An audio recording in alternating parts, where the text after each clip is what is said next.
I, Dr. Manish Pandey, welcome you all to the Radiation Oncology Conclave for South Zone.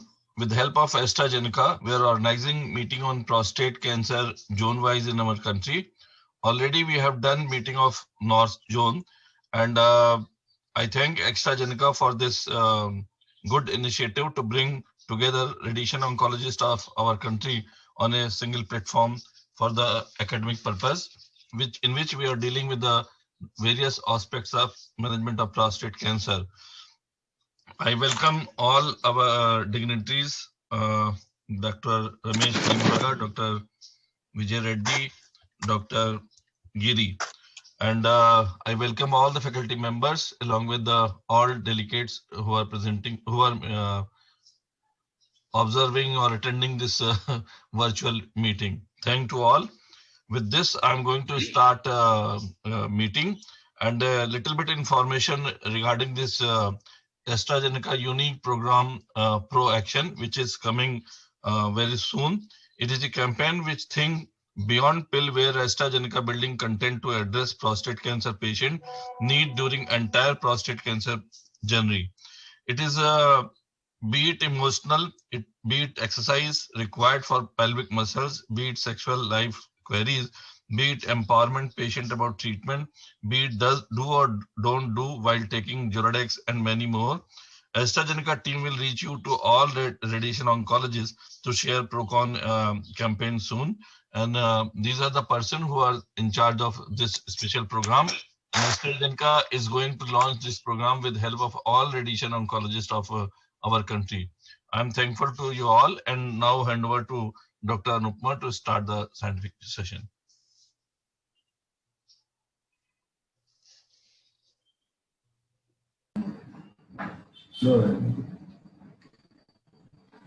Dr. Anuradha, sorry. Dr. Anuradha, please start the session.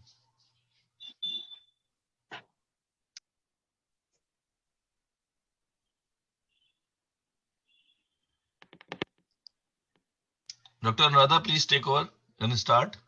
Yes, sir. Yes, sir. Good evening, everyone. Welcome to Radom Conclave South Zone Meet. I'm Dr. Anurag. Unmute. Microphone. Just check, sir. Am I audible? Yeah, you are quite musical.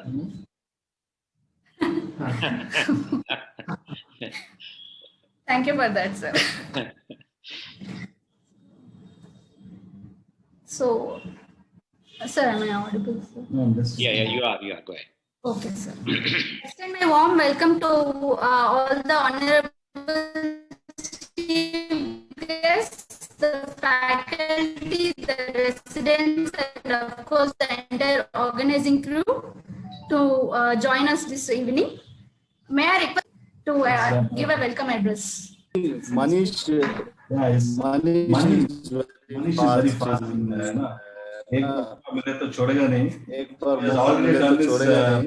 so he has already done this part. Okay, go to the next one. May I request Professor Sridhar PS, Senior Consultant, Program Director for this today's meet, and President of Karnataka Chapter to address the audience. Thank you, Anu. Thank you, Anu, for the wonderful introduction. So, like it still goes back like this. Dr. Manish requested to conduct the programs in all the 4 zones. Can you so we decided that with the help of the AstraZeneca, that the prostate cancer treatment is one of the main things. We'll take it in the different zones, and which is now in the online, and it is going to be helpful for the junior faculties and the students. So here what we are going to talk, if you see the history, the prostate cancer treatment as for now, it is whatever you do in prostate cancer in case of hormones, radiation, and SBRT and surgical surgery, everything looks like that it is accepted. But what time to intervene and in which patient selection becomes a crucial point in short-term and long-term outcomes. So this The whole course is going to be concentrating on that, especially the role of the hormones, when to do it. That is what Dr. Srinivas is going to talk about. And oligometastatic in the prostate cancers, we have seen that like it's the role of SBRT has emerged as a biggest role in prostate cancer, irradiating both the primary and the oligometastasis. That's going to be a debate. So that is one thing. And there's always a controversy how to treat the pelvic nodes among the radiation oncologists. These are the three topics which is going to be concentrating evening. So I request every participant and also to put some more questions and make it more interactive, and all the best for all the speakers. So I would like to continue. Anu, we can continue with the program. To begin with, I feel immense pleasure to welcome Professor Ramesh Bilimaga, Senior Consultant Radiation Oncologist and Director from HCG Hospitals, Bangalore, former President of National Arroy, Indian Brachytherapy Society, and Vice President of FARO, Federation of Asian Radiation Oncologists, a great clinician and an eminent academician. And of course, we are all very well aware of his unbeatable contribution for Indian Cancer Congress. May I request Dr. Ramesh Bilimaga to give a welcome note? Thank you. Thank you. Good evening, all of you. At the outset, let me thank Dr. Manish Pandey and for his good initiative that he has taken, and Dr. P.S. Sridhar.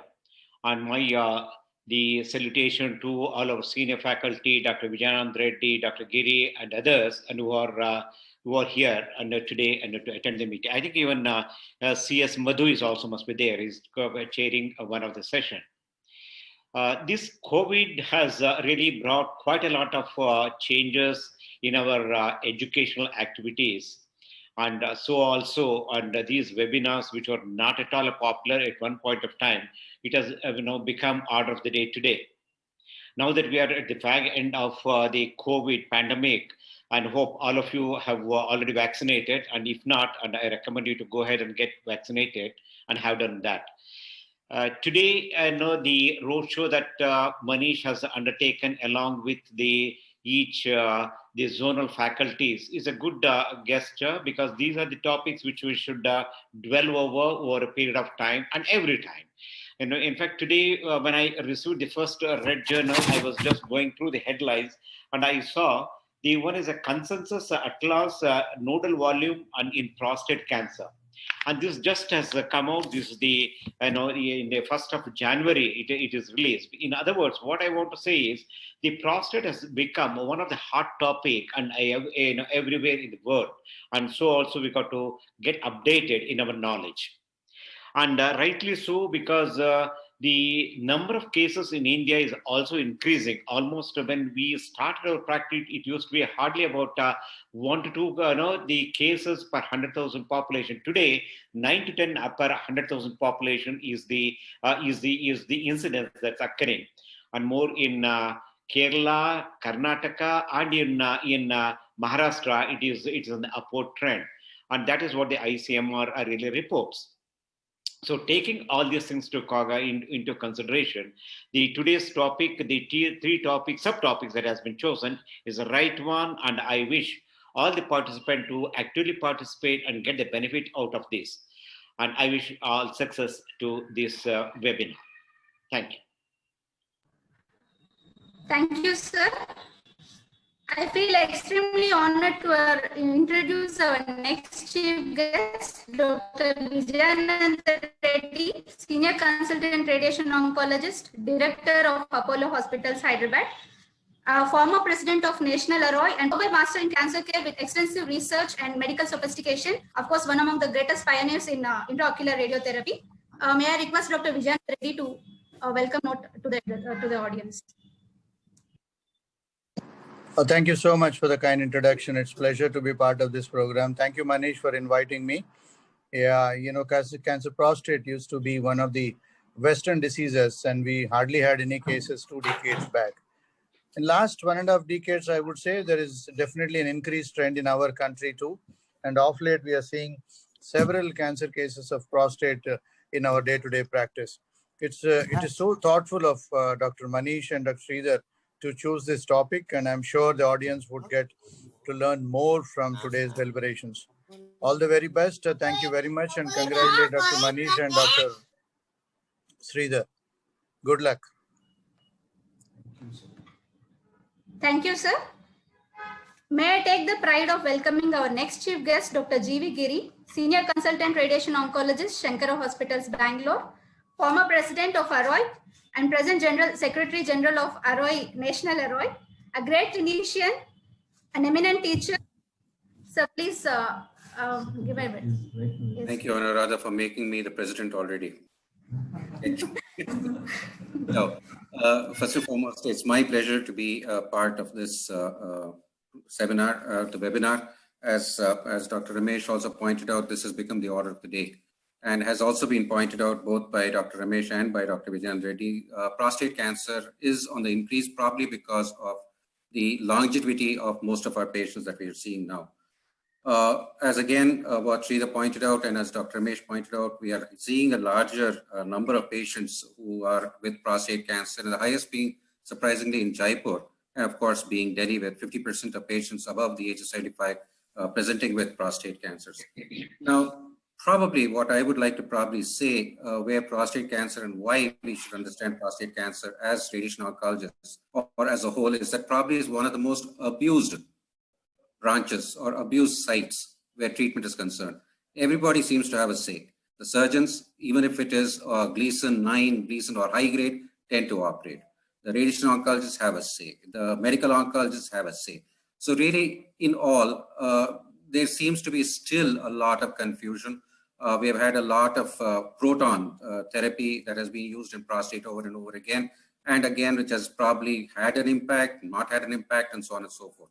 So in that respect, I think prostate cancer with its own radiobiological basis for us to treat as radiation oncologists, again, with a lot of new molecules that are coming into the picture, and of course, the surgeons wanting to do radical prostatectomy even for high-grade tumors, I think there is a lot that has to be said about prostate cancers, and there is still tends to be a lot of confusion as to how to treat. And there's a lot of people who will be competing treatment aspects. So in that respect, yes, this seminar is extremely, it is worth it. It is definitely most important for us to be able to address this issue, especially in our setup where we tend to see a large number of patients who come to with advanced disease, large volume diseases, and so on. So I guess in that respect, I would like and I hope that the audience takes the very best from this meeting. We do have very eminent faculty, Srinivas Chalkuri, we have Sham Sundar, we have Srinivas. I mean, just about everybody who has done and worked with prostate cancer. So I think they have a lot to contribute to us in our own setting. So once again, Manish, my thanks to you.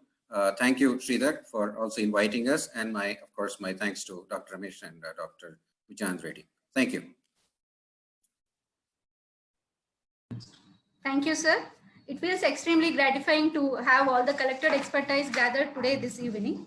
So I think we can go to the presentation proper. The first presentation will be a talk on adjuvant and neoadjuvant usage of androgen deprivation therapy in carcinoma prostate. May I invite the respectable faculty to chair the session. Dr. C.S. Madhu, Senior Consultant Radiation Oncologist, Head of the Department from Lutz Hospital, Kochi. Dr. Suresh Kumar, Senior Consultant Radiation Oncologist from Government Medical College, Kottayam. Dr. Pratap Reddy, Consultant Radiation Oncologist from KIMS Hospital, Secunderabad. May I request Dr. C.S. Madhu to introduce the speaker. Thank you.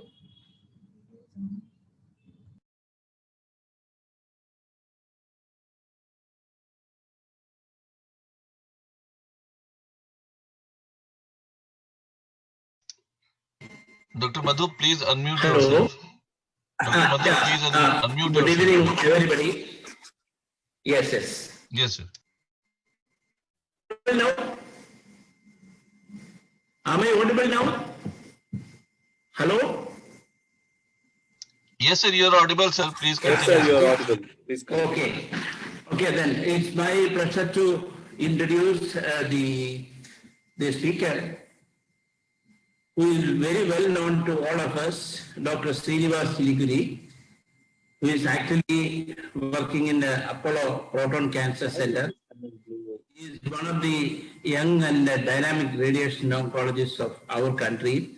And I have a great pleasure in inviting him for the talk on adjuvant and neoadjuvant usage of androgen deprivation therapy in carcinoma prostate. As we all know, how long we have to deprive, and then how long we have to give it in the neoadjuvant setting, and what is its impact on the cell kinetics and the sensitivity to radiation treatment. Because in breast cancer, very often we know that what the hormone therapy does is to block the cells in the G1 phase of the cell cycle.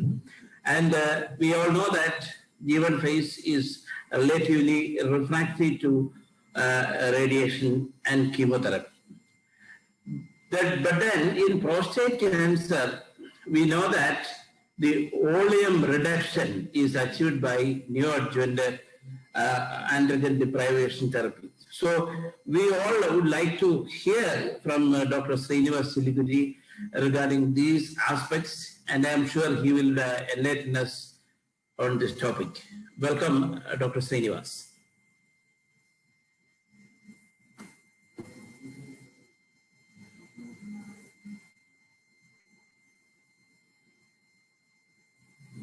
Dr. Srinivas.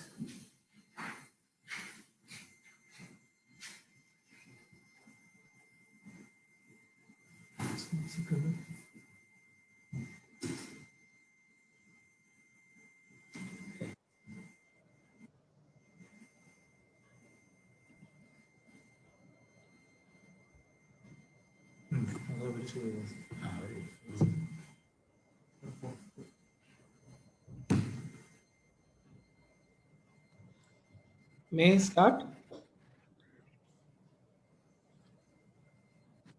Yes, Dr. Srinivasan, you can start. Please go ahead. Thank you. Thank you for the invitation, and it is my pleasure to be in front of eminent seniors, colleagues, and friends in radiation oncology. I'm extremely thrilled to be giving this presentation. I must admit that I have received this invitation a bit late, as late as today morning. But despite I have seen the audience, and I could not say no to such gathering, and that is the reason why I'm here today evening. So let me talk about androgen deprivation therapy, which is an essential component of treatment of prostate cancer, essentially the backbone of treatment in high risk and very high risk prostate cancer, as well as metastatic prostate cancers. If you see, this was a survey which was conducted among oncologists, radiation oncologists, and urologists, and the simple question was asked to them: is upfront radical prostatectomy superior to radiation and androgen deprivation therapy? A simple question was asked. And you can see that 70% of the urologists said that surgery is superior to radiation and ADT. But if you see the radiation oncologist reply, you will admit that 50% or 55% of them honestly replied that as of now there is no evidence to suggest it is superior, so they are equivalent. So they said no, it is equal.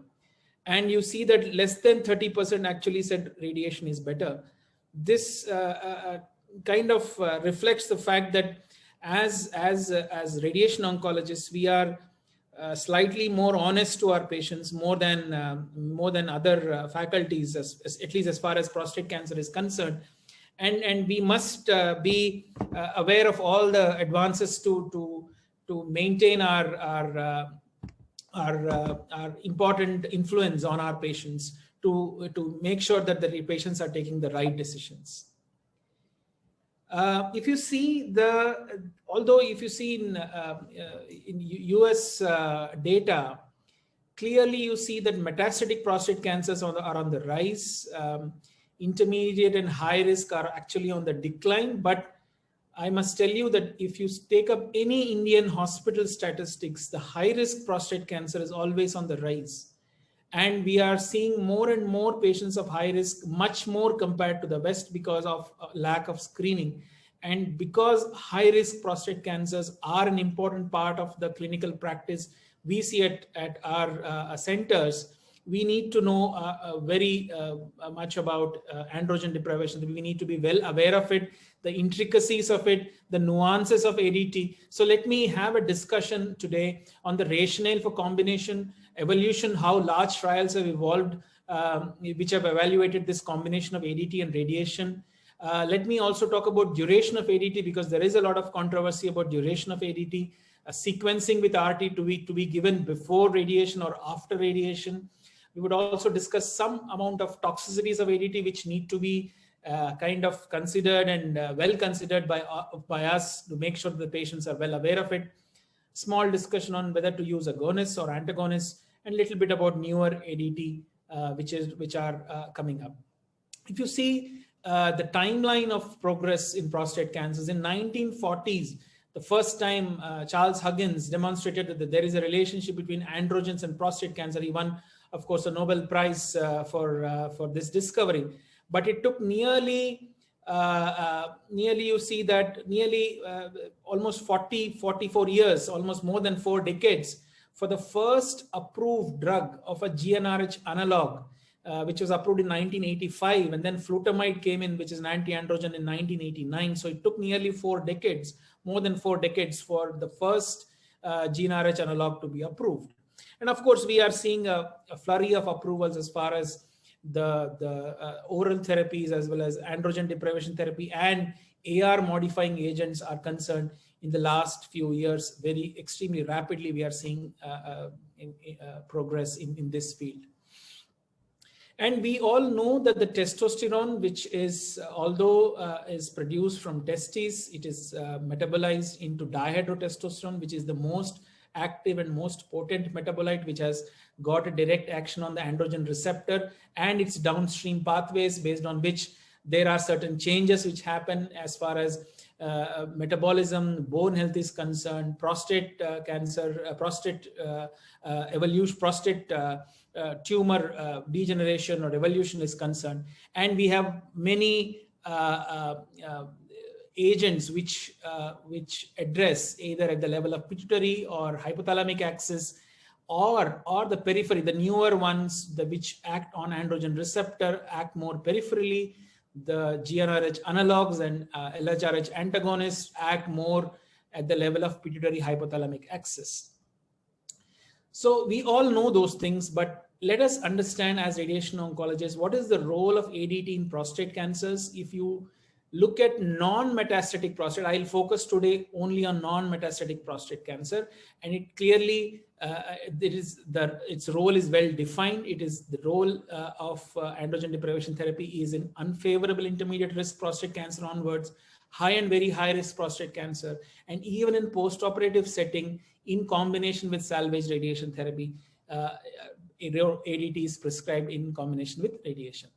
But if you see, ADT and radiation is not just a plus combination; it's a synergistic combination. It's not just an addition to the therapy, and we have to look at it that way, because there are multiple pathways through which ADT and RT can both work in synergy.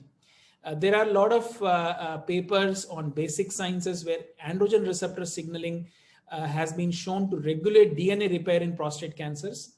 And specifically, androgen receptor upregulation mediates radioresistance. That means once the radiation is done, either through direct or indirect effects or effects on tumor microenvironment, there is DNA damage.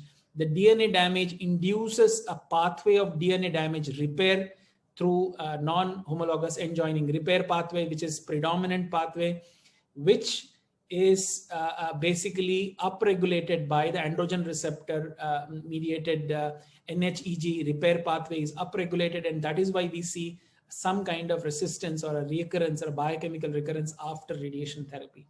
So therein ADT could avoid this upregulation of DNA damage repair, and thereby has a direct synergistic benefit. So it is not just an additive benefit, but it is also a synergistic benefit in terms of the combination. So let's look at the various clinical trials through which ADT has evolved in prostate cancer. This is one of the first trials which gave an indirect indication that yes, there is a role of ADT in non-metastatic prostate cancers. See, this patients had stage C and N plus disease. This was in 1976 to 1983, RTOG 7506. And it only showed that patients, some of the patients received hormone therapy, and those who received hormone therapy had a slightly better local control. And that was one of the first indicators in a large randomized trial that there could be a role of ADT. Then came the RTOG 8531. This is one of the large, major landmark randomized trial, which is often quoted, which is actually sponsored by industry-sponsored AstraZeneca trial in 1985. Pelvic RT plus goserelin at relapse versus pelvic RT plus immediate goserelin in high-risk prostate cancer. You must see that in these patients, there were T3 disease and N plus disease, including the para-aortic node. So these are beyond conventionally high-risk patients. These are really very high-risk patients.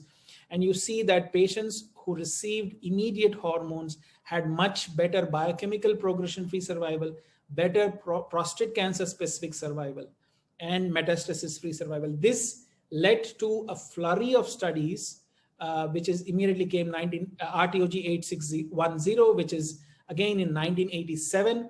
Slightly early patients, T2 to T4 disease, N plus disease were not allowed. So herein came the real today's high-risk patients, not those nodal positive oligometastatic disease, but really a high-risk cohort. Again, industry-sponsored RT and versus RT plus goserelin plus frutamide. This was the first trial which evaluated the combination of GnRH analog with an anti-androgen.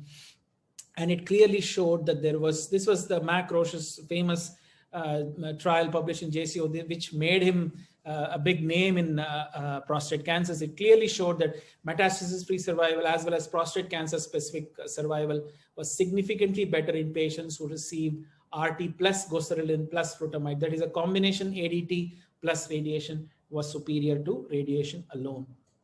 Then we had, of course, the large randomized trials based on which currently in high-risk prostate cancer, ADT plus radiation is the standard of care, not any other modality, not even surgery is a standard of care, because we have a randomized level 1 evidence, which has shown that ADT in combination with radiation is better than ADT alone.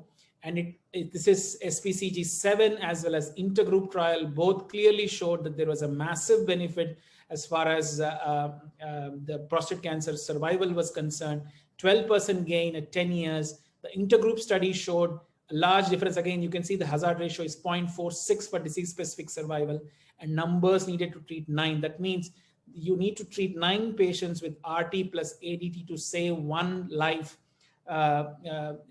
from a prostate cancer death, basically to avoid a prostate cancer death. Now, after that, we had almost nearly 40 randomized trials evaluating ADT and radiation in different set of patients using either a single agent ADT or a combination ADT. And there were European studies, there were North American studies, there were Australian studies, there were Canadian studies, there were intergroup studies. And finally, all of them concluded that in low risk prostate cancers, there is no requirement of ADT, there is no benefit of ADT. In intermediate risk, there is a benefit of short-term ADT. In high risk, there is benefit of using a long-term ADT. But if you see short-term and long-term, these are relative terms. How much ADT is really useful? In high-risk disease, there are again multiple trials. Hormone alone are inadequate without radiation, which is already there. I showed you the 2 large SPCG7 and intergroup trial. But there are a number of trials. 3 to 6 months was better than 0. 36 months was better than 0.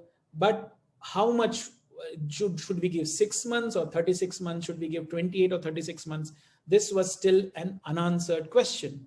And that is why we had this, one of the recently published trial. There are 2 large trials, which I'm going to show, 630 patients, again, a high risk cohort of patients, high and intermediate, unfavorable intermediate, patients who were randomized to 6 months of 36 months of ADT versus 18 months, they did not, although 36 months did show a slight benefit in early follow-up in terms of disease-free survival as well as biochemical failure, the overall survival did not matter in terms of the duration of treatment between 36 and 18 months. This is another landmark trial which was published a few years ago. This was called a RADAR trial. Recent publication also mentions the updated analysis, but it clearly shows that 6 months of neoadjuvant ADT and RT is insufficient compared to 18 months of ADT. So you see that this trial had nearly 1/3 of them intermediate risk, 2/3 of them high risk. This is the typical cohort we would see in our clinical practice day in, day out. So 6 months for a high risk patient is definitely inadequate. And this is what this trial has shown, that minimum of 18 months of ADT is what is considered standard of care in high risk prostate cancers.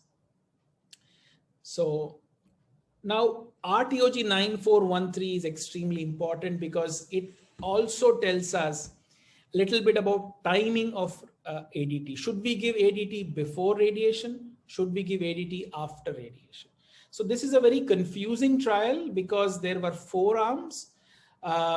Patients were randomized to neoadjuvant versus adjuvant hormone therapy, but they were also randomized to whole pelvic radiation therapy versus prostate only radiation therapy. We obviously have to assume that more intensive therapy has to be the reference standard. So obviously neoadjuvant hormone therapy, which is considered standard, plus whole pelvic RT was considered as the reference standard, and all other arms were compared to it. And you can see that patients who receive neoadjuvant hormone therapy plus whole pelvic RT fared better, as well as prostate only RT plus adjuvant radiotherapy. So for some reason, a lot of commentaries had been written about N9413 about why it is so confusing. The fact remains, I'm taking you to another study which has been published recently. The fact remains that there is still a controversy between neoadjuvant versus adjuvant based on this study only. There was some concept which was proposed that if you give a whole pelvic RT, neoadjuvant works better. But finally, at the long-term analysis, all 4 arms did show almost equivalent results. But the toxicity in neoadjuvant hormone therapy plus whole pelvic RT was significantly high. Nearly 60% had grade 1-2 bladder toxicity. More than 60% had grade 1-2 bowel toxicity. And even 5% had grade 3 toxicity, which required intervention. This was not seen in patients who received prostate only radiation and adjuvant hormone therapy, where you see that the 4%, 2% definitely slightly lesser. The toxicity also was slightly lesser in patients who received post-op prostate only RT and adjuvant. So this comes to a recent meta-analysis of 2 large trials. One is the Canadian and RTOG 9413, which I just showed.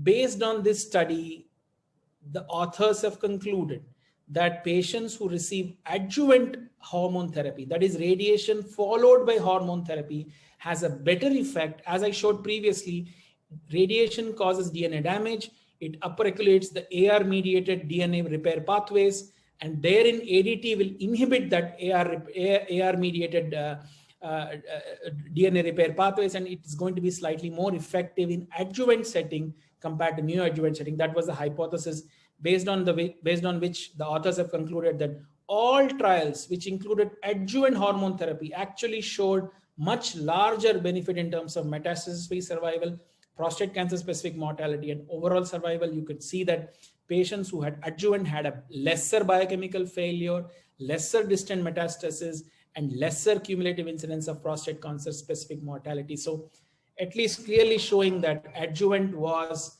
better compared to neoadjuvant. Can this be considered standard of care? Probably not yet, but this is the best possible evidence.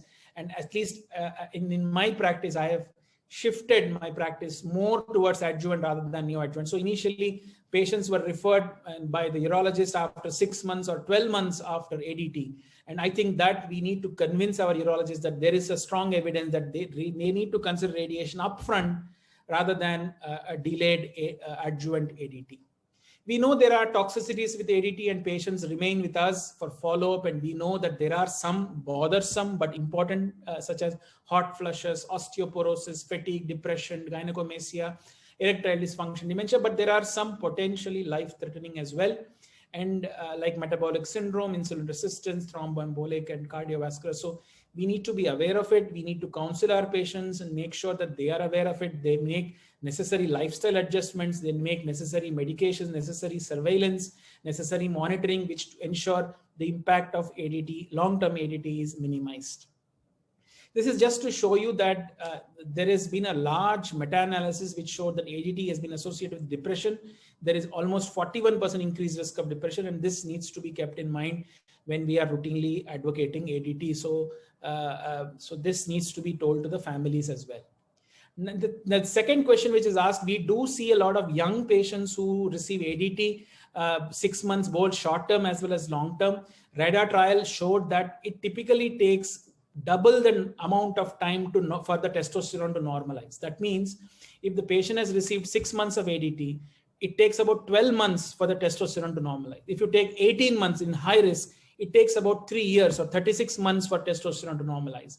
So this is an important parameter which again needs to be counseled to patients who are young, who want to retain sexual function, who want to retain the normal testosterone function. So again, this is also shows that all patients in fact do not achieve the full testosterone level, but 75 to 85% of normal, almost never back to near normal when we see when we look at this duration of ADT.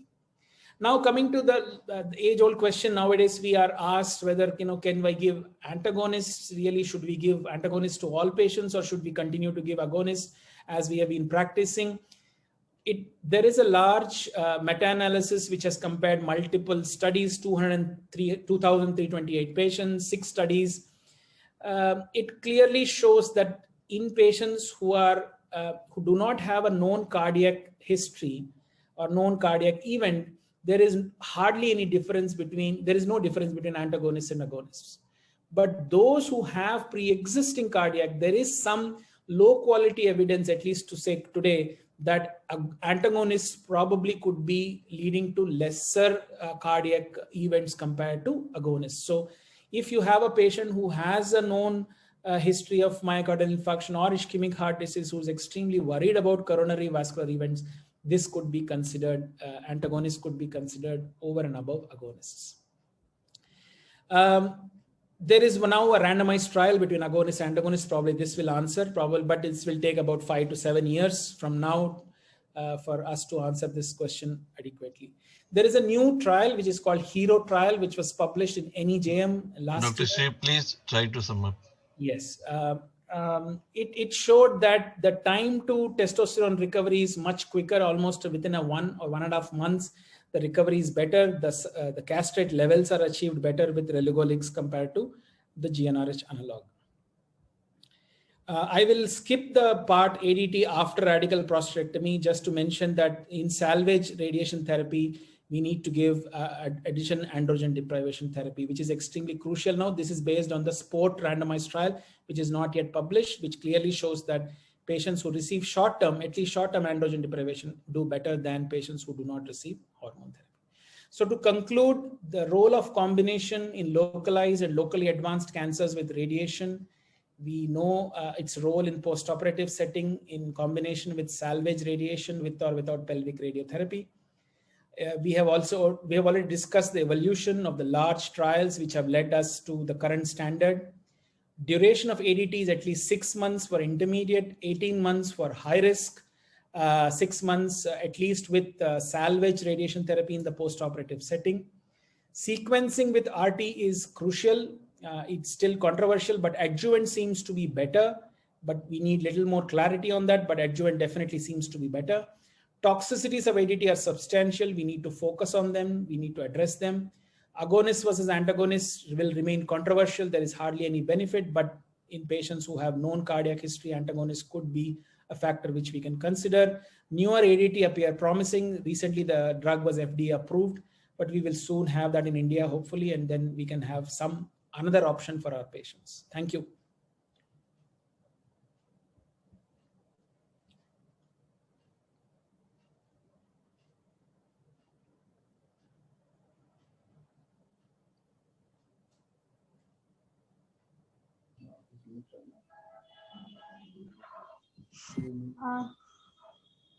Thank you, Dr. Srinivas Silikuri. A very good presentation, very informative. May I request Dr. Suresh Kumar to give a take-home message to the audience?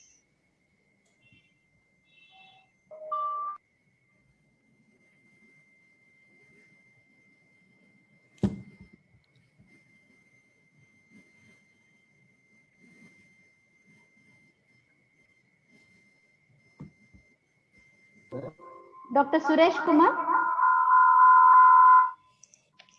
I hate online people.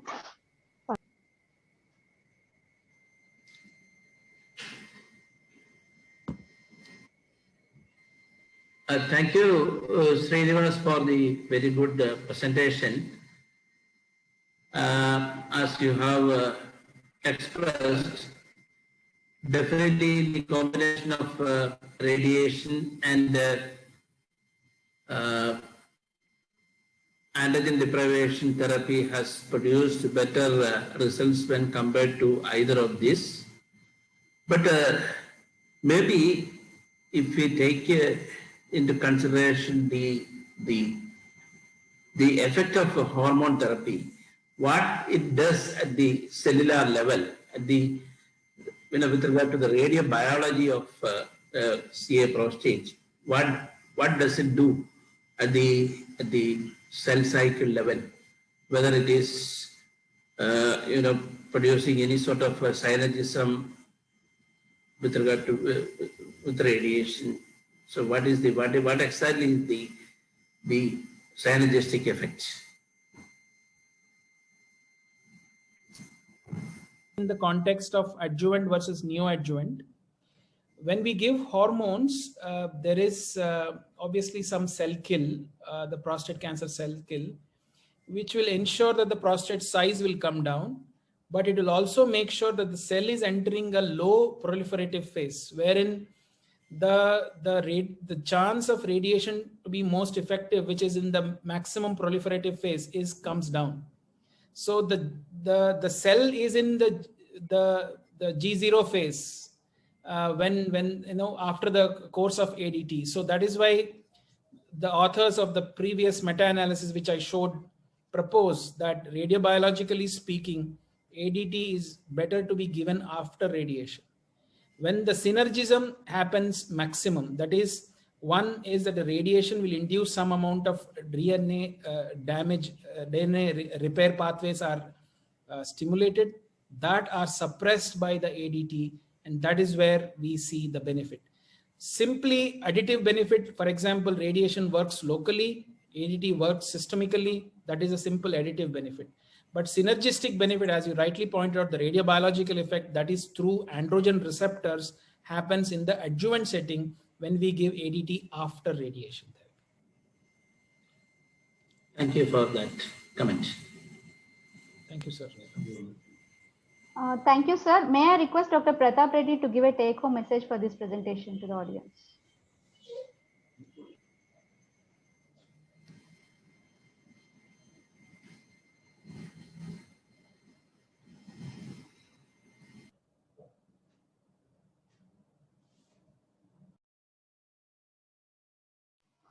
Dr. Pratap Reddy? You please proceed further. He is not there. We are running short of time. So moving on to the next session, it's a debate on focal ablation of oligometastatic prostate cancer. I would request Dr. Shyam Sundar, consultant radiation oncologist from Kidwai Medical College, to coordinate the session. Thank you.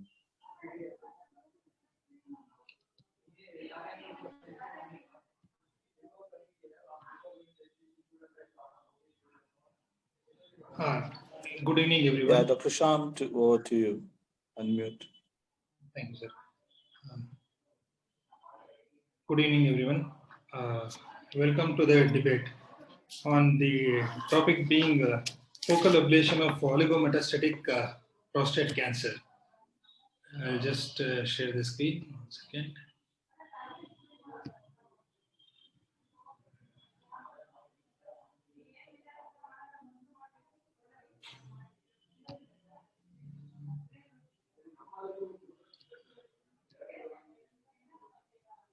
Fine. Not able to do that. The treatment of oligometastatic cancer has evolved over the years with the advance in imaging, treatment modalities, and the understanding of the tumor biology. So today we will be having a debate on the very important topic of focal ablation of oligometastatic prostate cancer. I would like to invite judges Dr. Ravi Shankar Bellara, who is the senior radiation oncologist at Queen's NRI Hospital, Visakhapatnam, and Dr. Hasib AG, who is senior consultant radiation oncology, Apollo Hospital, Bangalore. And the participants, that is Dr. Rupesh, will be speaking for the topic. He is a consultant radiation oncologist, HCG and Apollo Hospitals, Bangalore. And Dr. Arun Lal will be speaking against the topic. Dr. Arun Lal is consultant radiation oncologist, MBR Cancer Hospital, Palakkad, Kerala. So each participant will have 9 minutes for their talk, followed by 1 minute of rebuttal. I invite Dr. Rupesh to start the debate.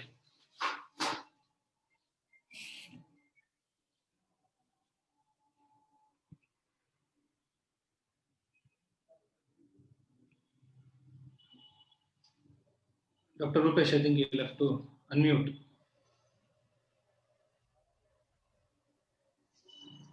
Dr. Rupesh, please unmute yourself and then start. Try to finish in 8 minutes. Am I audible? Yes, yes. Please start. Good evening, everyone.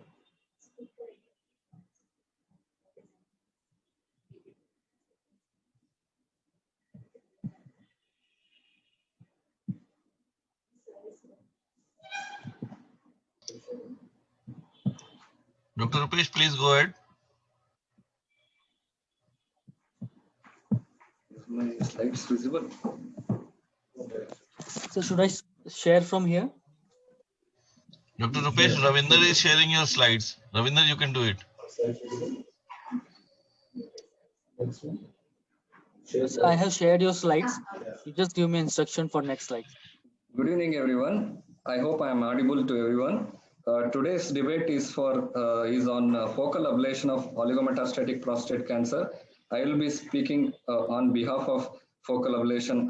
I will be speaking as focal ablation is necessary for oligometastatic prostate cancer. If we look at the definition of oligometastasis, there are so many definitions. Some studies say less than or equal to 5 mets. Some studies say less than or equal to 3 mets. Some less than or equal to 4. And some people say 2 or 3 sites.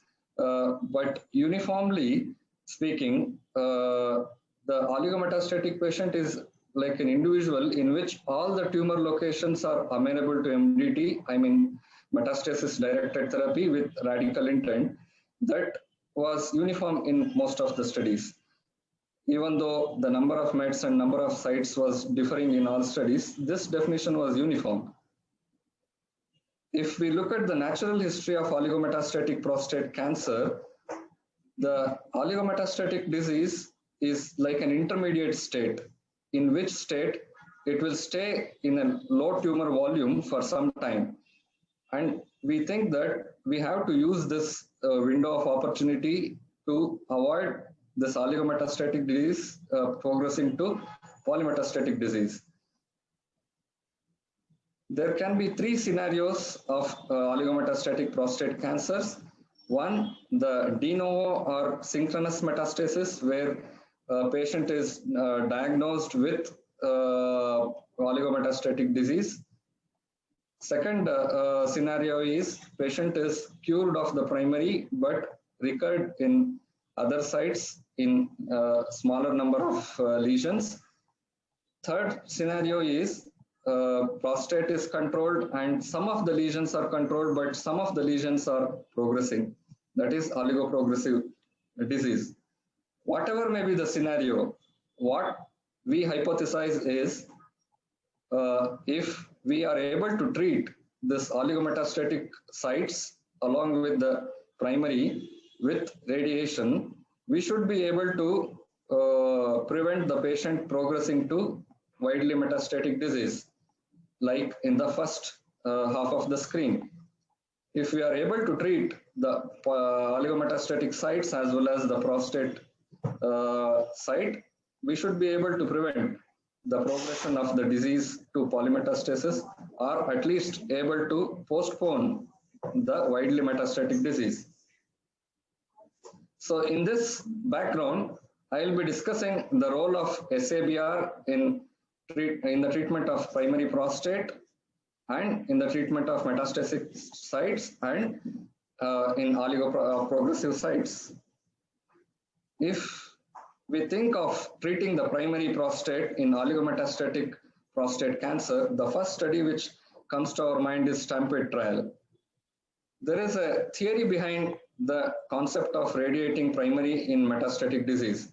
It is like this: if the metastatic sites should get some signals from the primary for it to grow and metastasize to other places and become huge metastatic disease.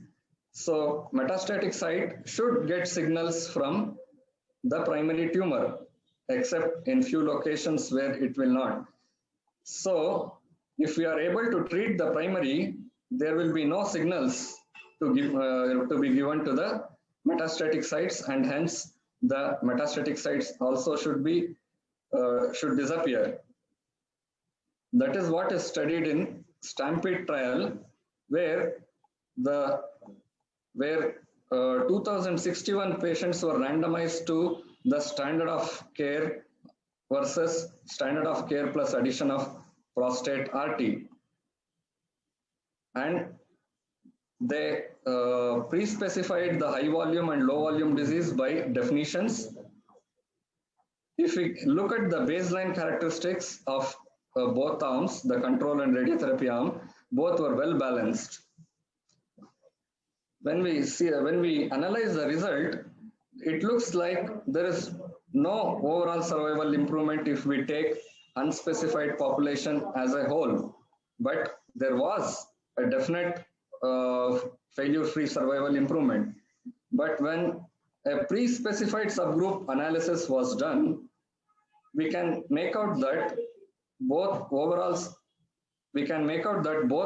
survival and failure-free survival increased in low metastatic burden disease, whereas in high metastatic burden disease, there was no improvement. If we can see this table, we can appreciate that there was a definite improvement in all types of survival, like overall survival, failure-free survival, progression-free survival, metastatic progression-free survival. All types of survival improved with radiation to the primary prostate when it is oligometastatic.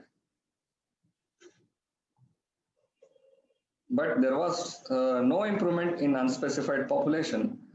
Based on this study, ESMO has updated its guidelines saying prostate RT to be added in the low metastatic burden prostate cancer. Even NCCN has added the radiation therapy to the prostate in low volume metastatic disease. And hence, I conclude that prostate RT, primary prostate RT, should be added to the low metastatic burden prostate cancer, even though low metastatic disease is not synonymous to oligometastatic. The definition says it can be used sometimes as a synonym, and hence prostate RT should be added to low metastatic burden prostate cancer. Coming to the role of SBRT in oligorecurrent and oligoprogressive prostate cancer, there are many studies which have analyzed SBRT as a role in oligometastatic prostate cancer. These are the whole list of studies, but all this whole of this process started with this one trial called Saber Comet trial, where oligometastatic tumors were randomized in a 1:2 fashion to standard of care treatment versus standard of care with SBRT. In this study, in this trial, there were around 16 prostate cancer patients, oligometastatic, among 99 total patients. And we could get median overall survival almost double with SBRT arm. And even progression-free survival also almost doubled with SBRT to the metastatic sites. With this background, many researchers started researching the effect of treating metastatic sites with SBRT. And this is one of the trial called ORIEL phase 2 trial, where 54 patients were randomized to either SBRT arm or observation arm. These were asymptomatic oligometastatic patients who were just observed or treated with SBRT. All the baseline characteristics were well balanced, and we were surprised to see the results where the observation arm progressed at 6 months. 61% of patients progressed, and 50% of observation arm patients progressed in PSA.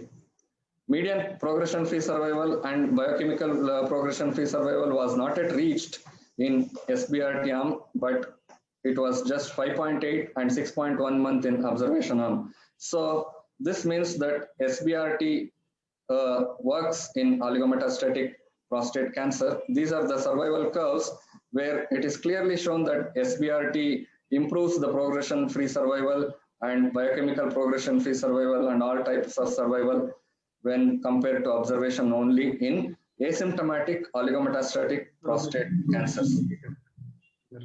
They also did T-cell analysis, T-cell clonotype analysis by taking blood samples of patients who received SABR versus who did not receive SABR.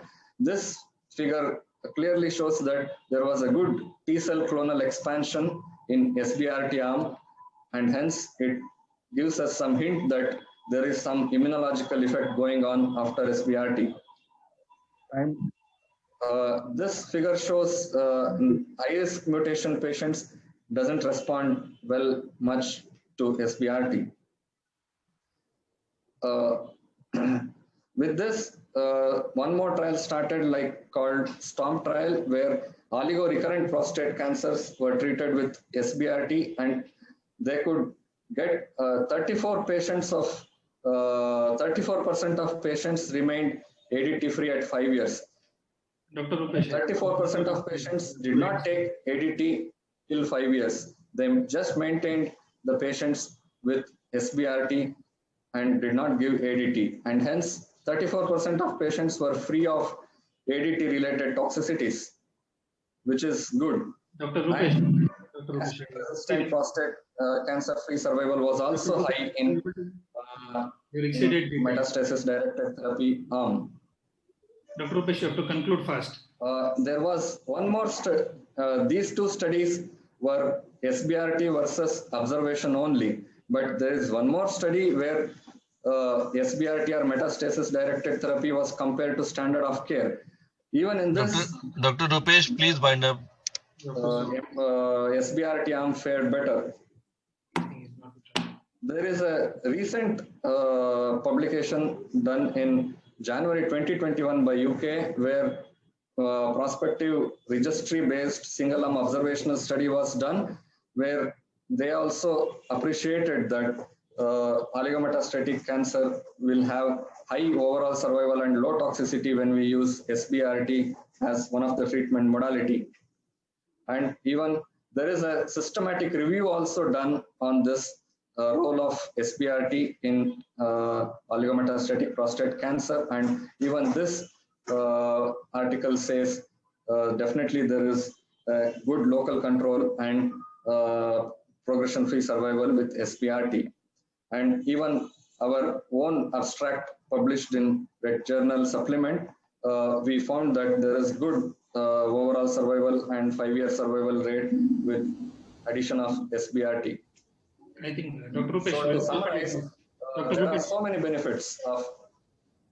Dr. Rupesh, I think you have exceeded the time. You'll have to conclude fast. Okay. No? Sound is talking. Sound is talking. Yeah. Am I audible? Too much audible, man. I exceeded the time. Dr. Rupesh, you are very much audible, but you have to finish and bind up. Yeah, I'm almost finished, sir. So to summarize, SBRT gives good, excellent local control rates, and it will delay the progression to widespread metastasis, and it will delay the requirement of ADT, and it has immunological side effects. And hence, why not we go for SBRT? Is it a toxicity or quality of life issue? That also is not a issue with SBRT. There is a single percentage toxicity in SBRT compared to high percentage of adverse effects with ADT. And quality of life also did not change much after SBRT. So I agree that there are some demerits with the studies which I described in terms of small sample size and phase 2 studies, but merits are much higher than these demerits, and hence I conclude that we need not debate at all to on this topic. We have to just go ahead and do SBRT to prostate and oligometastatic sites so that we will get good local control and overall survival results. Thank you.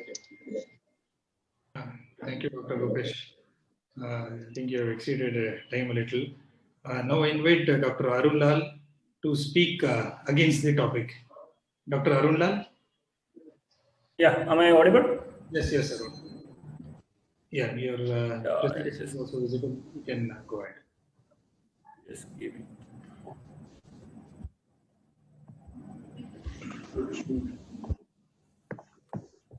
Thank you, and thank you, Dr. Manish, Dr. Sridhar, for giving me this opportunity.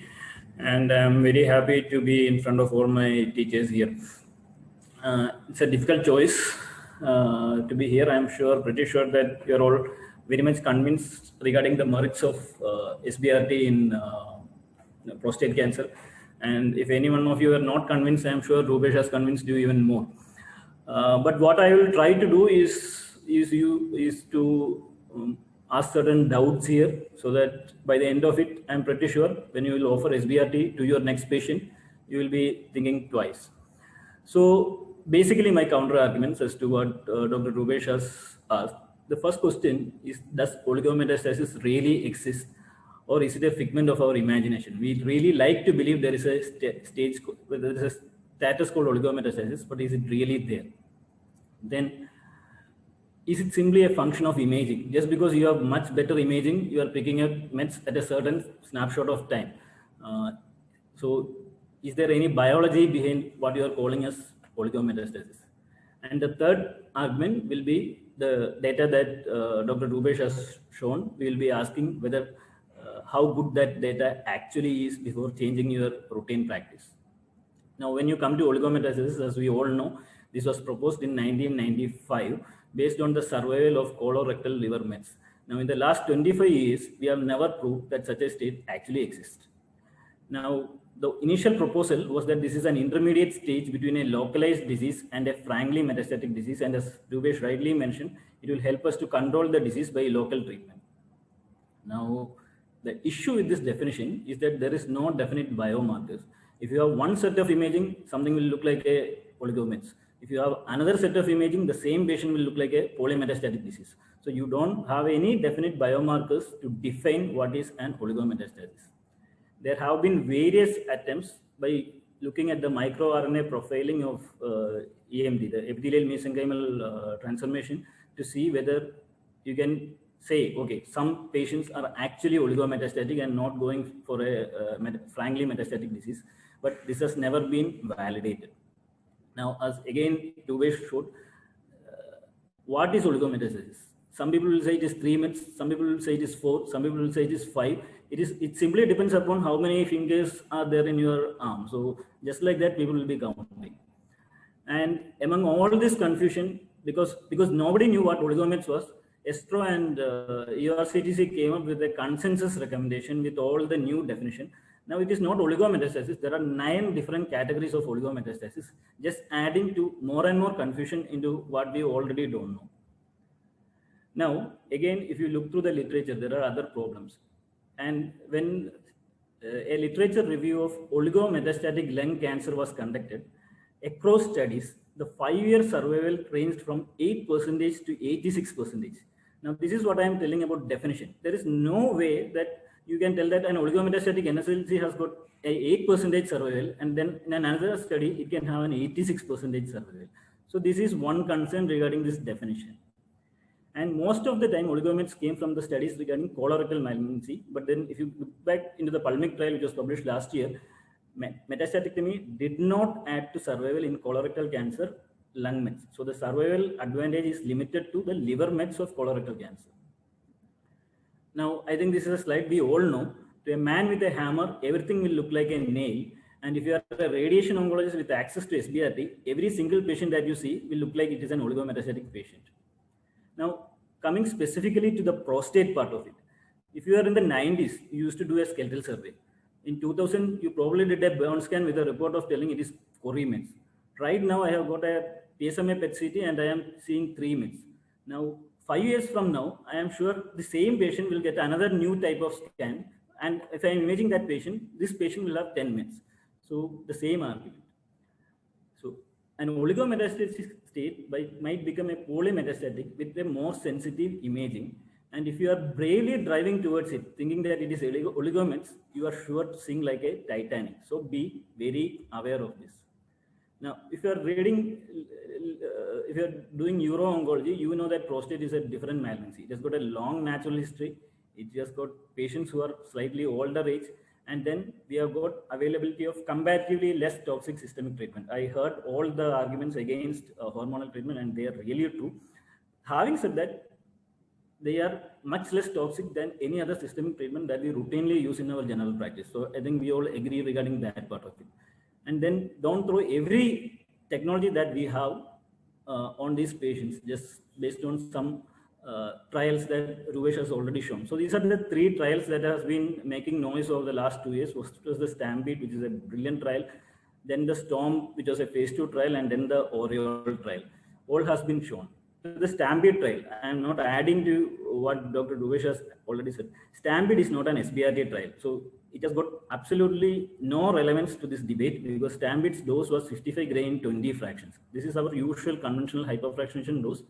Then Stampede was, at least this particular arm of Stampede was not about irradiating the metastatic site. It was only about irradiating the primary site. There was no difference in the overall study group, as Ruvesh again mentioned. The only difference was in the low metastatic burden as a subgroup analysis. And Ruvesh, in fact, in his presentation also clearly mentioned low metastatic burden group, they have clearly told in their article, is not the oligometastatic group. Now, the next trial that has been mentioned is the STAM trial, which is actually a trial from Belgium for less than 3 mets. There were 62 patients in total, which was randomized into 2 arms. Now, this is where I want to be very clear. These were patients whom you have treated with surgery or radiation before. These patients relapsed. At the time of relapse, most of us would have offered hormone. Now, we wanted to try SBRT, that is fine. But the control arm was observation, fine. So this was a trial between simply observing a metastatic patient versus irradiating the sites. And they showed that what they showed is not the survival has improved. The survival without giving hormone has improved. So if you are treating them with radiation, you can delay the hormone effect, hormone initiation. So this was the same, it was exactly similar in the Oriole study also. Now between the Storm and the Oriole, what are my concerns? These are phase 2 studies, or if in the case of Stampede, it's a sub-study. These are hypothesis generating. This is very interesting to hear, but these are not practice changing. Second question, are the endpoints valid? I will come to that in the next slide. And are these treatments non-toxic? Now, when you are looking at the phase 2 trials, the best literature to go back is to go to the US FDA subset. There is a very good PDF about what happens when you decide your decisions based on a phase 2 trial. They have given a report of 22 good drugs which they believe were excellent, which had good effects in phase 2 but failed in phase 3. Now, regarding the endpoint, whether delaying hormone in a metastatic prostate is valid, there has been a very good randomized trial called TOR, which has around 200 patients, whether immediate androgen or delayed androgen is better. And the clear-cut answer was that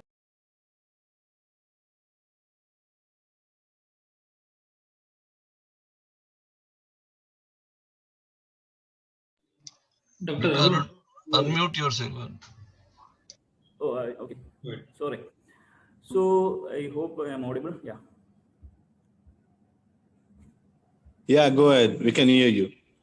Yeah. Now, and the other argument was that SBRT was without toxicity. Again, if you look at the Saber comment, because that is sort of the the holy Bible of oligometastatic SBRT, there were 4.5% grade 5 toxicity, which means 4.5 patients actually had death due to the treatment in the Saber comment published literature. Now, these deaths happened in a proper trial with good dose constraints and peer review of all radiation plans. Now, in the real world, when we are actually doing this, these issues might come. We may miss them. We may miss a patient dying, but in an actual trial, we will pick them up. The other good argument is this SBRT with immunotherapy. I have been hearing it about for the last 3-4 years. In fact, I have been presenting about also like that for the last 3-4 years. But thankfully, in the last 2 years, there has been 5 articles which combine with 5 protocols which combine immunotherapy with SBRT. The Pembro-RT trial in lung cancer, the MD Anderson trial again from lung cancer, the MSKCC was about nivolumab plus in head and neck cancer, and the RADVAX and the KNIVES trial was in RCC. Now, consistent results from all 5 of them was SBRT with immunotherapy did not have any change compared to immunotherapy alone. So whatever we believe, the data does not actually show that there is a difference. Now, this was the discussion in ASCO 2020 when this particular trials were presented. We are keen to believe that abscopal effect exists and we would like to adopt it. But then if SBRT and immunotherapy were a new drug combination based on these trials, we will not be continuing with this particular idea further. So to conclude, the definition of oligometastatic disease is still arbitrary. An mRNA-based profile for understanding true oligometastasis might help us in the future. As of now, there is absolutely no level 1 evidence to support the routine use of SBRT for oligometastatic prostate cancer outside of a well-conducted clinical trial. And this is a review from David Palma, which again, as we know, is the first author of the Saber comment trial. I'll just look at the highlighted parts. Ablative treatments carry a risk of harming healthy tissue. The risk-benefit ratio cannot be quantified if the benefits are unmeasured. If the strategy of treating oligometastasis is to gain widespread acceptance as routine clinical practice, there should be stronger evidence supporting its efficacy. And that is by David Palma, the author of Saber comment trial. Now, this is my final slide. You will all like to jump the gun and start SBRT for all your patients upfront. But then if you're jumping the gun before a good phase 3 trial results actually comes, it will just be a foul start. You won't be reaching there first. Thank you. Thank you, Dr. Arulal. Now we will have a quick rebuttal. Dr. Rupesh, if you have any rebuttal, you have 60 seconds. Yeah, I agree that these are all phase 2 trials, but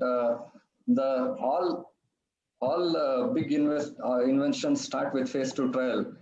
Even when lung SBRT and colon SBRT started, it was a small phase 2 trials. But now ESMO guidelines says oligorecurrent and oligoprogressive disease should be treated with SBRT in lung cancer and continue with the same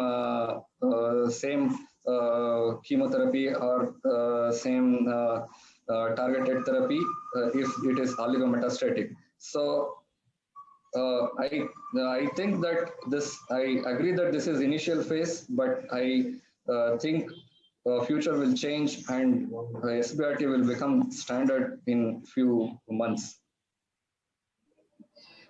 Okay, Arun, anything from your side? 1 minute rebuttal. I agree with what Dr. Dubesh. We really don't know what the future holds. So SBRT might become the standard, SBRT might not become the standard, but at this point of time, it's a part of a clinical trial. That's all. Thanks. Thank you, both the speakers. We had a wonderful debate.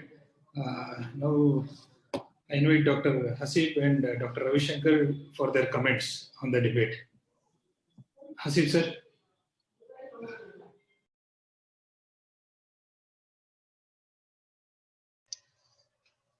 Dr. Hasib, unmute kar le. Dr. Hasib, please unmute. Yeah, it was a nice debate. And with all the evidence available, Dr. Arun, he argued not in favor, and he presented it quite satisfactory. And the definition of oligometastasis is still, we really don't know what is the number, whether it's a high load or low load. Okay. Thank you. Dr. Ravi Shankar.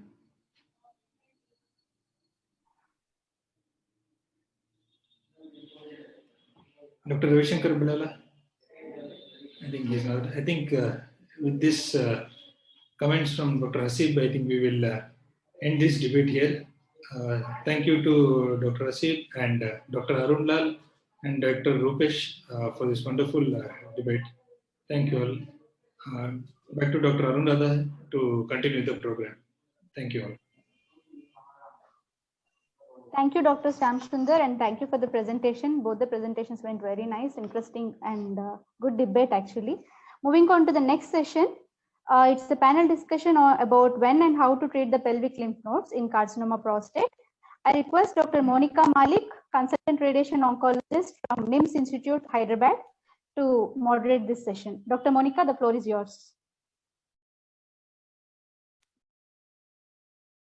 Good evening to everyone, and thank you to the organizers for this opportunity to moderate this panel discussion.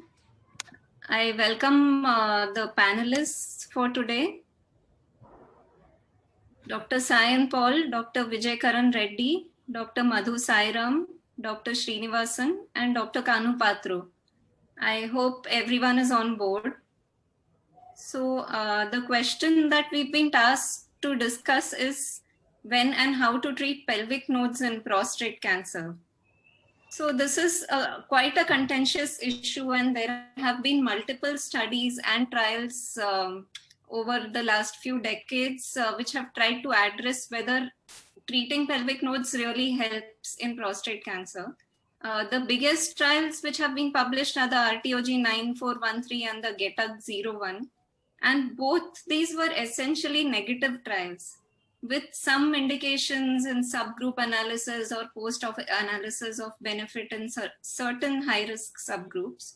The benefit was also limited to biochemical progression-free survival, and there was no difference in overall survival, and no improvement really in clinically meaningful outcomes.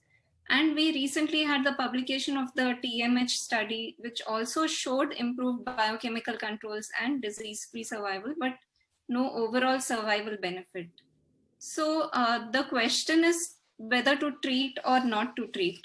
Since there is a lack of, there are a lot of issues with the trials that have been published, including lack of optimal patient selection, and they've mostly used older RT techniques. There might have been inadequate coverage of nodal target volumes in many of these trials, and the dose schedules and the ADT could have been suboptimal. So let me ask the panelists, starting with our first panelist, Dr. Srinivasan, if Sir is there.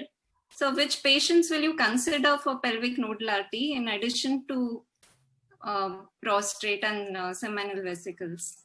Yeah, thank you, Dr. Monica. I think the panel will be very short, so we will not go for long. And yes. So as we have gone through negative trials in treating the lymph nodes, but still I prefer to treat patients who have high risk prostate cancer, particularly if they have T3A or T3B disease or T4. Even though if they are N0, M0, still I would like to treat the pelvic lymph nodes in those patients. And ours is a center where we always have a PSMA PET-CT done upfront for staging. And if PSMA PET positive lymph nodes are there, or if MRI shows positive lymph nodes, and those are the patients where I will definitely add pelvic lymph node radiation along with prostate boost. Thank you, sir. So, Dr. Sayan, would you agree with this approach? Is it the contemporary practice that you also follow? Yes, because there are so many publications on this, and recently, yesterday, we got this TMH data also. It's a good data, and they have advocated to treat the high risk and very high risk patients, elective nodal radiation. So what I usually do is in these type of situation when there is so much of controversies, I follow some guidelines. So in this case, in my practice, I follow NICE guidelines, which says that if the risk of nodal involvement is more than 15%, and they use Roche formula. And in case of high risk cases, high risk where you are using neoadjuvant hormonal therapy, you should treat this nodal volume electively. So probably for high risk and the cases where the risk of nodal involvement is more than 15%, we should add elective nodal radiation. Thank you, Dr. Sain. So, coming to the next question, so what should be the nodal target volumes? So let me ask Dr. Sairam, what is the target volume that you would consider in a patient in whom you want to treat pelvic nodes? Where do you take the upper limit of the nodal contours? Is it L5S1, L4, L5, S1, S2, or do you base it on vascular anatomy? Hi everyone, am I audible? Yes, we can hear you. Yeah. So I think GETOG 1 started off with S1, S2, and then RTOG 9413 was L5, S1. I think we still don't have an answer, but having discussed so much about POP-RT there today, they have taken they have also included the common iliac lymph nodes. In my clinical practice, I usually go up to the bifurcation of aorta, and that's been the practice since beginning. I think we should wait for 0924 to give us the exact upper limit of including nodal volumes. Thank you. Dr. Patro, do you agree with that? What do you do in your practice? Good evening. So actually, unless there is a nodal involvement, I don't treat the pelvic node. I just go for the prostatic artery. And if there is a nodal involvement, at least I will go, I use it to go to we are actually talking about in patients who don't have gross nodal involvement. Yes. They actually might have nodes and recurrences in any of these locations. I start from common intent. Okay. So basically, what has been found from various imaging studies and studies of recurrences is that if the border is taken at L5S1, as was the old practice in the older trials used that, then it would cover the involved nodes only about 40% of the times. So now contemporary practice has shifted to include nodes at least up from the aortic bifurcation, or at least L4, L5. So most of the recent trials now are doing that. And we can see that ongoing trials like the RTOG 0924 and even the TMH trial have taken upper border at L4, L5. And many trials are now basing it on the vascular anatomy rather than the vertebral levels.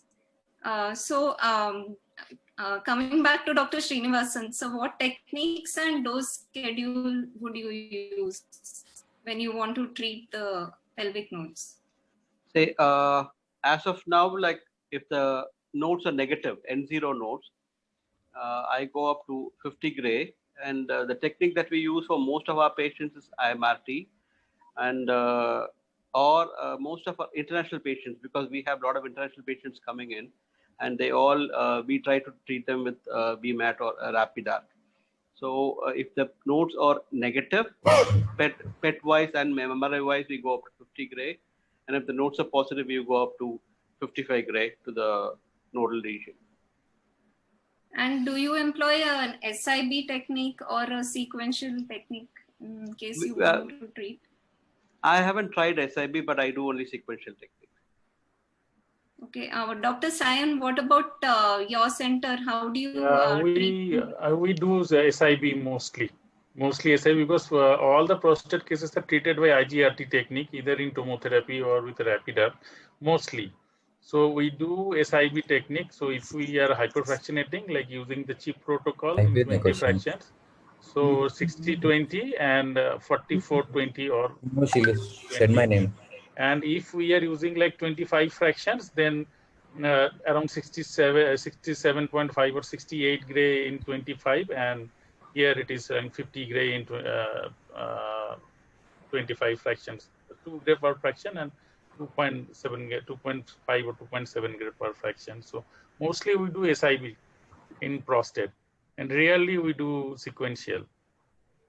Okay, thank you for that input. Dr. Vijay Karan, would you be comfortable using hypofractionation for pelvic nodal irradiation and prostate boost?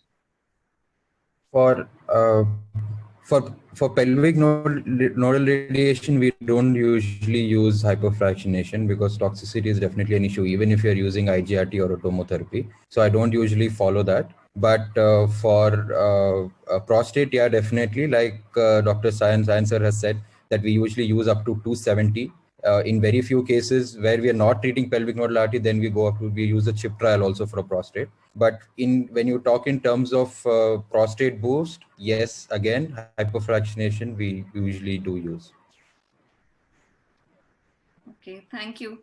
So there are some trials which are considering the role of dose escalation. There is a phase 1, phase 2 trial which had multiple cohorts. It had 5 cohorts and studied systematically dose escalation to the pelvic nodes, including hypofractionation, and showed that toxicity was not very much of a concern and it was well tolerated. And the pivotal trial also used a higher dose for the pelvic nodal irradiation. Total dose was 60 Gray in 37 fractions, so 1.62 Gray per fraction. The TMH trial used 50 Gray 25 fractions to the nodes and hypofractionation for the prostate. So more and more we are seeing a trend towards a hypofractionated strategy for the prostate and somewhat higher dose to the pelvic nodes in contemporary practice compared to what was used in the previous trials. We still have a short follow-up, so we don't know about long-term toxicities, and it is yet to be seen whether this strategy will actually result in improved outcomes as compared to what was seen in the previous trials. And also... Sorry, Monica, I would just like to add, in pivotal boost, they are trying to give only 47 Gray in 20 fractions. So for the nodes, though they are doing hypofraction for the prostate, 60 Gray in 20 fraction, but the nodes still they are come down with the dosage and they're giving only 47 Gray in 20 fraction. Yes, so even that is somewhat of a moderate hypofractionate. 2.3 Gray, yeah. Yes. So yeah, ma'am, like you said, that toxicity is definitely not an issue because first thing is a short-term follow-up is there. And the most important thing is, I think that we don't know whether there's any benefit in escalating the dose EQD to beyond 50 Gray for pelvic nodes. Right. So we still have to await the results of these trials and also long-term follow-up data to know the toxicity and outcomes and really tell whether and escalating the dose would help and would improve outcomes. So we know that in the older trials, the late GI-GU toxicities were higher. But now, of late, at least emerging evidence from the pivotal trial and the RTOG 0534 did not really show any significant increase in toxicities with IMRT.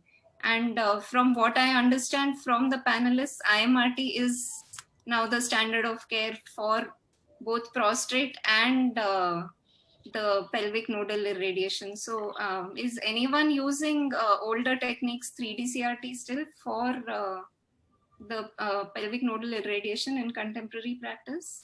or would you even recommend it anymore? Dr. Monica, can I comment? Sure. I'm sure everybody is actually using either IM-IGRT or anything higher than that, VMAT or any image guided technique only. But we should note that one randomized trial, the Lithuanian trial, actually showed that there were higher acute GU toxicities in patients who had hypofractionated radiotherapy. But then the good point about using hypofractionation is that the recovery of toxicity is better with the hypofractionation. People who have a sequential boost or standard fractionation radiation usually take a longer time to recover from GU toxicities. That is the observation from that trial. And we have our own trial, countries trials from the Moses and the Malik trial, from Tata Medical Center in Kolkata. I think they've also mentioned that the toxicities are very, very tolerable. So I think there is rather no need to worry about the side effects. The poverty trial toxicities they are published. There's only a little bit of increase in grade 2. There is no increase in grade 3, grade 4 toxicities. And even in extreme hypofractionation trials, they are using, they are doing sometimes pelvic nodal irradiation also for the 5-fraction trial. Correct. And they published it, and it is well tolerated. Yes, so most trials are also using patient-reported outcomes now to assess the toxicity, and most of them have shown that there is no significant difference between the different doses and the hypofractionated arms. And we also have results from big randomized trials of hypofractionation versus standard fractionation, which has more or less established hypofractionation. So there are still a lot of things which remain to be established regarding optimal selection and treatment of patients with pelvic nodes in prostate cancer, especially since all these trials require a lot of long-term follow-up data, which which are still awaited. There are ongoing trials. Some have recruited, like the RTOG 0924, but results are still awaited. And the pivotal has also published their initial toxicity and outcome results, showing no difference between the pelvic versus the prostate only in terms of toxicity, and then better outcome with addition of pelvic nodal radiation. Dr. Monica, Dr. Vijayanand here, can I comment? Yes, sir. Sure, sir. Yes, sir. Yes, sir. Pleasure listening to you all. Wonderful debate and good panel. To be more practical, I would, in my practice, what I would do, that's what I want to share, is normally in a high-risk prostate malignancy with no radiological evidence of lymph nodes seen in the pelvis, either by MR or a PSMA PET scan, we do not do prophylactic radiation to the pelvic nodes. In case if you find nodes in the radiological investigation, then we would do simultaneous integrated boost. I don't see any reason to treat prophylactic radiation for the simple reason all these patients who are at high risk would invariably get the ADT treatment as well, along with radiation. We are not doing only radiation in these patients. If there is any disease or a microscopic disease, those things would be taken care anyway by ADT. And number two, the relapses, if you look at the series, the relapses have never been in the lymph nodes in all these high-risk group patients. They would have a metastatic disease in the bones or visceral mets. Only nodal failure is very, very, very rare. So there's no point in increasing the toxicity when you are doing a radical doses to the T3A, T3B lesions. So I would prefer only to do hypofractionated radiation, obviously with high-end techniques like image guided for sure. So that's the way to go. And the hypofractionation with minimum of 250, we would go up to 270 on an average, but in some cases we do even 300. So that's my take on this high-risk prostate cancer. Thank you, Monica. Thank you, sir, for your input. So I think we all agree that this is a very controversial area because of the fact that this treatment can result in greater toxicity, and at the same time, the benefit is as yet unproven, although there is some suggestion from all these trials and the data that in high risk and very high risk population, it may have a disease-free survival benefit. So we still, the ongoing trials might still take about 5 to 10 years to report. So until that time, we still don't know what is the optimal way to go. Optimal patient selection, I would say, is the most important thing. I think we all agree on that. And diagnostic workup now has improved a lot over what was being done previously. So I'm sure we can select our patients much better. Any final comments from any of the panelists? Yeah, because we got this data just from TMH, it's a good data. It's a number of patients are also good, and they have shown clearly there is disease-free survival benefit and biochemical recurrence-free survival benefit, and the toxicities are comparable. It's not increases the toxicity. So that is, if I know this is not increasing the overall survival, that is fine. But if it is not increasing the toxicity, in case of prostate mainly, where you know that you will be adding some other modalities of treatment. These patients have received ADT also. So if you are adding some other modalities to salvage, and if you can defer that, so that is an advantage for the patient, obviously, because all other modalities will have their own side effects. So if you can defer the modality and you can increase the DFS or biochemical recurrence-free survival, that is surely an advantage. Yeah, my point, Dr. Sain. Yeah, Dr. Srinivasan, sir. Yeah, my final, like the way we have moved in breast from conventional to hypofractionation, 15 fractions, and now we have gone down to fast forward 5 fractions in a week. So same thing will happen for prostate in future also. From 7 weeks, now we are trying to push it with four weeks, the 20 fractions with the CHIP trial data. So slowly hypofractionation will become the standard of care in future in prostate also. That's my prediction. Monica, can I? Monica, okay. Srinivas, go ahead. So I want to. I'm done. I'm done, Sridhar. I'm done. You carry on. Just to tell the audience, because they might have not yet seen the publication from the TMH is published in Journal of Clinical Oncology. It got published actually today. It is online. It is a randomized control trial. When we are very proud to say that it has come from India.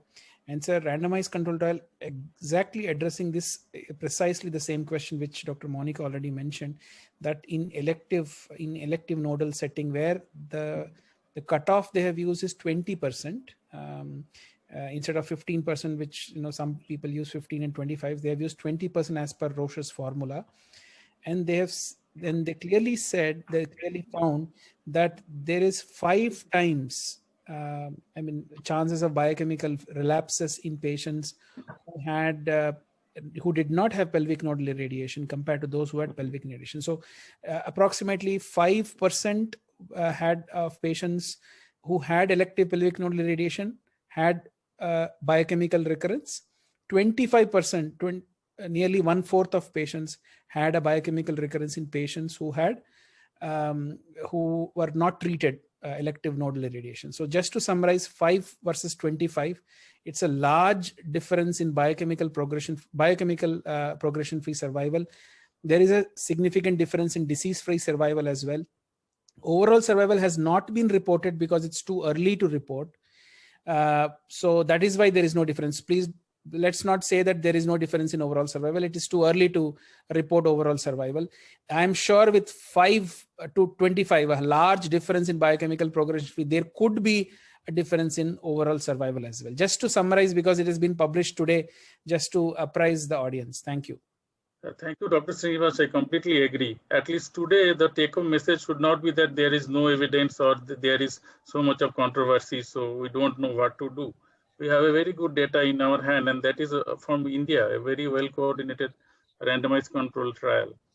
So the take-home message should be, yes, we have data now. Dr. Sridhar, you wanted to say something. Yeah, Monica, when I started, I told that in prostate cancers, whatever it's a continuously changing, and the philosophy behind what you treat is most important. Like Dr. Vijayanand, everybody is right in their own way. As Dr. Reddy told, that we never practiced the whole elective pelvic RT, and there's a subset of people who are they have practiced, and the results are definitely in its own way. And it's a combination, and the expertise and the philosophy what you want to treat is the one what matters. Probably like I'm fall with the Dr. Vijayananda Reddy same way. I never practice whole pelvis RT as an elective at all. To one step going ahead, like I'll do only SBRT to the both the areas and add on to the hormone treatment and treat whenever it is required and in a selective manner. Yes, so I think what we all agree on is that patient selection should be of utmost importance. It probably, there is a benefit for the right patient with this. So I'm sure as our experience and our follow-up increases, we will gain more insights into that. And now, since we are running short of time, we would conclude this panel discussion. And once again, I would like to thank all the panelists for their inputs and their active participation. Thank you. Thanks to Manoj Bhai and Sridhar. The certificate definitely we will give, sir. Yeah, sir, like it is. Although she doesn't need any certificate, but definitely we will give. Yes, but that's always better. Yes, just to say, Monica. Okay. Yes. Fine, sir. And I really appreciate taking out time. Sorry, Sridhar. Sir, if Monica will demand for prize also, we'll arrange that also. It's up to Monica. Thank you, sir. So if, I think we'll close the session, and it's already 9 o'clock. And yeah, pizza is waiting for us now. Dinner is just served. have pizza. Yeah. Fine. Thank you, one and all. Good night. Thank you, everyone. Thank So you. this is an announcement for quiz winners. This is an announcement for quiz winners that please send your bank details, bank account details on the given mail ID, that is ravindra@mytdo.com. If you will share your account detail, we will deposit the money in your account. Thank you. Thank you, everyone, for joining today. Thank you all.